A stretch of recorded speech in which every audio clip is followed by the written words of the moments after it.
Dans cette vidéo, je vais vous parler du travail en liberté. Alors, qu'est-ce que c'est pour vous le travail en liberté? Peut-être toute autre chose que Uruk et moi, on pense du travail en liberté. Je vais vous parler de mon approche du travail en liberté. En fonction du niveau du cheval, bien sûr, on va pouvoir travailler des choses de plus en plus complexes. Là, je vais vous parler des fondamentaux, des bases d'un poulain qui débute dans la relation humain-cheval, humain-poulain. Hein, on est encore un peu collant d'ailleurs. Ce travail en liberté, pourquoi?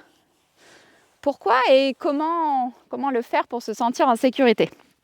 Ce que j'aime bien faire avec tous les chevaux que j'ai au travail, ou les chevaux qui me viennent en rééducation, ou les personnes que j'accompagne dans le travail en liberté avec leurs chevaux, c'est de commencer finalement par la liberté.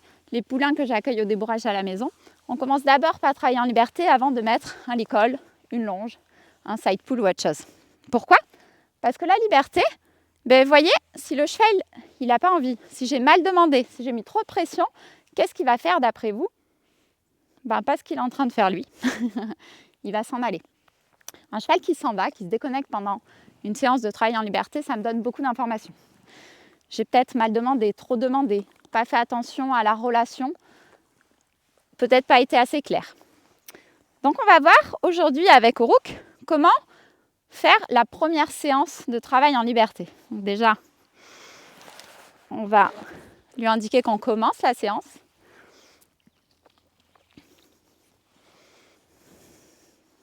Donc là, j'attends qu'il s'éloigne un petit peu de moi.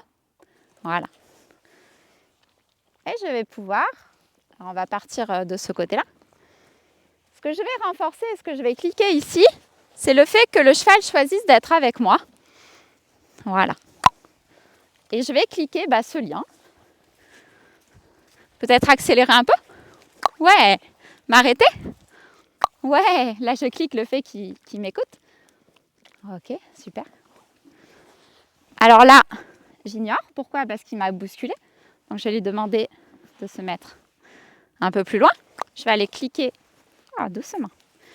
Hop. Donc, je veux qu'il soit ici. Je clique et je récompense ici. Et je lui demande tranquillement de repartir. Voilà. Chacun sa place. Je demande un arrêt. Ouais. Et doucement avec ta tête. Il est un peu tout excité parce qu'on reprend le travail. On n'a pas travaillé depuis un moment. Et on repart. On accélère.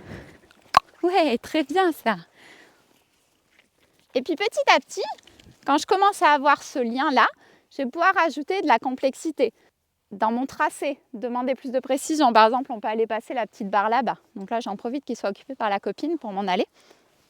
Je regarde l'attention doucement. Et là, donc on va voir, il n'a jamais passé de barre. Donc là, ça c'est non, vous avez vu ce qu'il a fait. Donc je demande gentiment, voilà, toujours pas. Donc là, je demande gentiment de s'éloigner. Et voilà. Moi, je veux que tu sois à distance sans me bousculer. On y va. Donc là, non. Voilà. Et là, zut. Très bien. Moi, je lui propose de passer. Oui, c'est bravo ça. Une première fois qu'il passe une petite barre. Je vais lui demander de la repasser. Tout en gardant, voilà, des distances. Et là, qu'est-ce que je clique? Le fait qu'il soit à côté de moi, mais à une distance où je me sens sécure et lui aussi. Alors, il se cache encore un peu derrière moi pour passer la barre. Ouais. Ok, vous avez vu, c'était peut-être un peu tôt pour passer la barre. Ça l'a stressé. Il a reculé un peu ses oreilles, froncé ses naseaux et ses lèvres. Donc, la liberté me permet aussi d'observer encore plus mon cheval.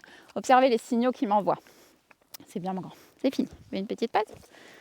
C'est fini. Donc en liberté, ce qui se passe, c'est que j'ai un feedback immédiat de la part du cheval.